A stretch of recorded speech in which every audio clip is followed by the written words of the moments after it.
वालेकुम dear students.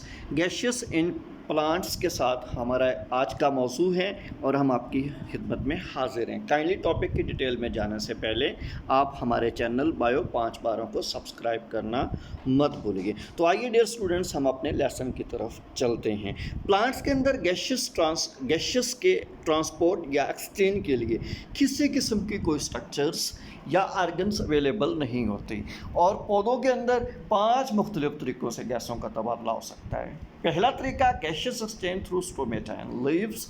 तो पत्तों के अंदर स्टोमेटा है और स्टोमेटा के ज़रिए गैसों का तबादला। Number 2, gaseous exchange in woody stems through lenticels. लकड़ीदार तनों में लेंटिसेल की मदद से गैसों का तबादला। 3, gaseous exchange in young stems. 4, gaseous exchange in roots. 5, gaseous exchange in aquatic plants. सबसे पहली कैटेगरी की तरफ चलते हैं, gaseous exchange through stomata in leaves. पौधों के पत्तों के स्टोमेटा के ज़रिए किस तरह से गैसों का तबादला होता है। हम अपने लास्ट लेक्चर ट्रांसपायरेशन और ग्रेडेशन के कंपैरिजन में stomata, guard cells, closing, opening of stomata, ये सारा कुछ डिस्क्राइब कर रहे हैं। तो आइए सीखते हैं what are stomata itself. They are small opening in the walls of leaves. ये स्टोमेटा पत्तों की दीवारों में नन्हे मुन्ने सुराखों का नाम होता है। याद रखिए कि ये स्टोमेटा पत्तों में भी होते हैं और यंग स्टेम्स में भी होते हैं। फिर ये लीव्स की एपिडर्मस और यंग स्टेम्स की एपिडर्मस में भी पाए जाते हैं। ऊपर वाला स्केच हमें गॉड सेल और गॉड सेल्स के दरमियान ओपनिंग यानी स्टोमेटा के बारे में इन्फॉर्म कर रहा है। जबकि अगर आप निचले स्केच को देखें तो उसमें आपको 2 तरह से एपिडर्मस नज़र आ रही है। एक ऊपर वाली अपर एपिडर्मस कहलाएगी, दूसरी नीचे है जो कि लोअर एपिडर्मस कहलाती है। अपर और लोअर एपिडर्मस के दरमियान 2 तरह से सेल हैं। अपर एपिडर्मस के नीचे भी सेल हैं, लोअर के ऊपर भी। इन्हें मेसोफिल सेल कहा जाता है। मेसोफिल सेल के सेंटर में वीबी यानी वेस्कुलर बंडल, जाइलम और फ्लोएम पाई जाती हैं। जबकि आप रिमाइंड करें, इन मेसोफिल सेलों के दरमियान खाली जगह, इन्हें एयर स्पेसेस कहते हैं। इन्हें एयर स्पेसेस के अंदर वाटर ड्रॉप्स, पानी भी होता है और साथ कार्बन डाइऑक्साइड या ऑक्सीजन गैसें डिजॉल्व फॉर्म में भी पाई जाती हैं। दैट्स व्हाई हमारी टेक्स्ट बुक के मुताबिक रोल ऑफ एयर स्पेसेस, यहाँ रोल मेंशन किया गया है। Inner of leaves among the mesophyll cells and stems और एयर स्पेसेस यानी पत्तों के अंदर मेसोफिल सेलों के दरमियान खाली जगह हैं जिन्हें हम एयर स्पेसेस कहते हैं।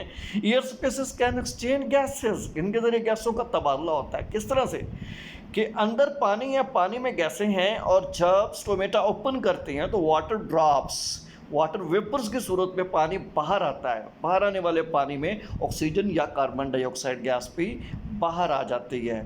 Number 2, air spaces can exchange 40% of total gaseous exchange. तो ये गैसों की टोटल परसेंटेज का 40% इन्हीं एयर स्पेसेस की मदद से होता है। अगर आप एयर स्पेसेस और सारे स्केच को देखें, ऐसे लगता है जैसे ये शायद कि छत्ते की तरह स्केच रखती हैं। Mechanism of gaseous exchange in leaves. पत्तों के अंदर गैसों का तबादला किस तरह से होता है? 2 तरह से जी। It is totally time dependent. Number 1, during day time. आपको पता है मेसोफिल सेलों के अंदर क्लोरोप्लास्ट पाया जाता है, क्लोरोफिल होता है। तो दिन को प्लांट्स के मेसोफिल सेलों में there is maximum activity, maximum rate of photosynthesis.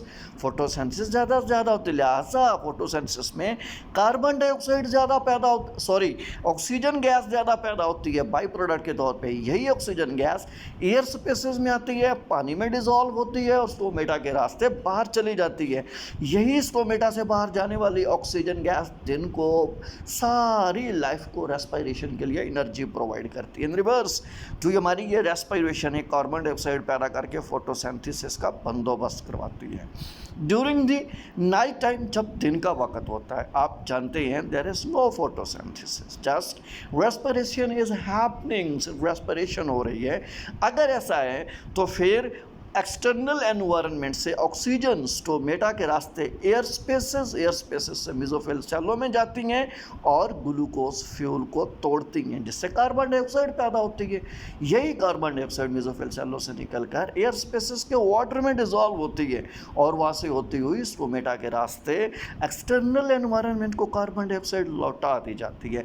आगे बढ़ती हैं। दूसरा हमारे पास मेथड था gaseous exchange in woody stems or mature roots. तो मैच्योर जड़ों में या वुडी स्टेम्स में गैसों का तबादला लेंटिकुलर गैसियस एक्सचेंज कहलाता है, यानी लेंटी सेल्स पाए जाते हैं। तो याद रखिए, ये पौधों की मजबूत जड़ और मजबूत तने में बार्क होती है। तो bark is mostly impervious to gases and water. तो बार्क में से पानी और गैसों का तबादला अमूमन नहीं हो सकता। तो किस तरह से होना चाहिए?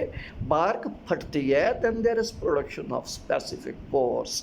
ख़ास किस्म के बार्क के एपिडर्मस, डेड एपिडर्मस के फटने से जो पोर पैदा होता है उसे हम लेंटी सेल कहते हैं। That's why the lenticels the certain pores which are present in the layer of bark।